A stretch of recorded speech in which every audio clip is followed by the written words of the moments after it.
حضرت ابو ہریرہ رضی اللہ تعالیٰ عنہ آپ سے ایک روایت ہے، اس کو امام بخاری رحمۃ اللہ علیہ نے الجامع الصحیح البخاری کے اندر نقل فرمایا۔ آپ فرماتے ہیں کہ آپ صلی اللہ علیہ وسلم نے فرمایا کہ ثواب کے حصول کے لیے 3 مساجد کے علاوہ کسی کا قصد نہ کرو، اور وہ 3 مساجد کون سی ہیں؟ آپ نے فرمایا کہ مسجد حرام، یعنی کہ جس میں آپ نماز پڑھتے ہیں تو باقی مساجد کی نسبت آپ کو زیادہ اجر و ثواب عطا ہوتا ہے، اور دوسری فرمایا مسجد الرسول، یعنی کہ مسجد نبوی صلی اللہ علیہ وسلم،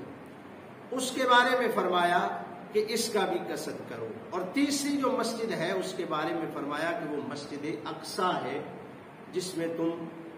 زیادہ ثواب کی نیت سے، زیادہ ثواب کی قصد سے جا سکتے ہو۔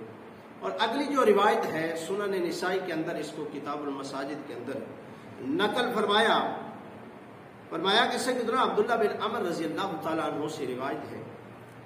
کہ حضور صلی اللہ علیہ وسلم نے فرمایا کہ جب سیدنا سلیمان علیہ السلام نے مسجد اقصی کو مکمل کر لیا، تعمیر مکمل ہو گئی، تو اس وقت حضرت سلیمان علیہ السلام نے اللہ کی بارگاہ میں دعا کی، اور وہ دعا کیا تھی؟ حضرت سلیمان علیہ السلام نے مالک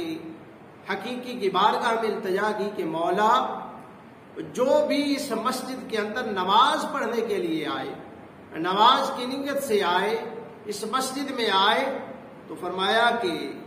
اس شخص کو ایسے کر دینا جیسے ماں کے پیٹ سے پیدا ہوا۔